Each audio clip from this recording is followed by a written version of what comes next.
බුදුරජාණන් වහන්සේ වදාලා දර්ශනයෙන්වත් බුදුරජුන් වගේ කියලා අනිත් අයවට රැවට්ටීමක් කරන්න එපා කිව්වා. කියන්නේ අරහෙන් එනකොට අර බුදුරජාණන් වහන්සේ වගේ කියලා කෙනෙකුට හැඟීමක් එහෙමවත් දෙන්න එපා කිව්වා.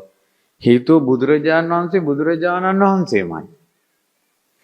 ඔය බණ ටික ඊට පස්සේ බුදුරජාණන් වහන්සේ සිල්පදයක් පැනෙව්වා. බුදුරජාණන් වහන්සේ විදිහටම දිගපල්ලට සිවුරු හදන්න තහනම්. බුදුරජාණන් වහන්සේගේ සිවුරේ දිගපල්ල තියෙනවා. ඒ ප්‍රමාණයට කිසිම ආන්දර නමකට සිවුරු හදන්න බෑ.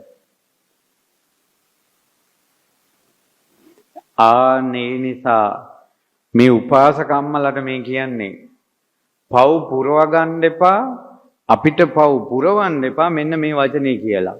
ඔබ වහන්සේ දැක්කට පස්සේ බුදුහාමුදුරුවෝ දැක්කා වගේ. බුදුරජාණන් වහන්සේට අගෞරව කරන්න එපා. අපි කොච්චර අසරණ අයද? අපි මේ යුගයේ කොච්චර කරදර බාධා මැද්දේද බුද්ධං සරණං ගච්ඡාමි කියලා බුදුන් සරණ හොයන්නේ. ඒ භාග්‍යවතුන් වහන්සේ නැමැති මහා සිංහ රාජයාගේ, භාග්‍යවතුන් වහන්සේ නැමැති හිරු මණ්ඩල, භාග්‍යවතුන් වහන්සේ නැමැති සඳ මණ්ඩල, භාග්‍යවතුන් වහන්සේ නැමැති ප්‍රතාපවත් අග්නි ජාලය, දෙව් මිනිසුන් වන්දනා කරන මහා මුනිවරයෙක් ඉදිරියේ අපිව මේ ඒක කොහොමද ඔය කටින් ඔක කියන්නේ?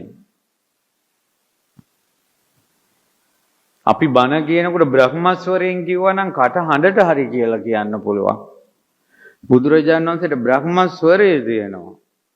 ඈතින් නන්ද තෙරුන් එනකොට බුදුරජාණන් වහන්සේ වගේ කියන හැඟීම තවත් කෙනෙකුට එන නිසා සිල්පදේකුත් පැනෙව්වා. බුදුරජාණන් වහන්සේ වගේ සිවුරු පොරවන්න එපා කියලා. දැන් තේරෙනවද මෝඩකම? කරන්නේ අදින් පස්සේ මෝඩකම. බුද්ධ කියන වචනේ බුදුරජාණන් වහන්සේටම පාවිච්චි කරන්න. පුන්සඳ මඩලක් වගේ කඳු මුදුනේ දිස්වන රන්වන් සිවුරක් පොරවා රැස් විහිදෙන අර කඳ මුදුනක සඳ මඩලක් වගේ රැස් විහිදී තියෙන එකම බුදු කෙනයි අපිට ඉන්නේ. බුදුරජාණන් වහන්සේ වගේ කවුරුත් නැහැ.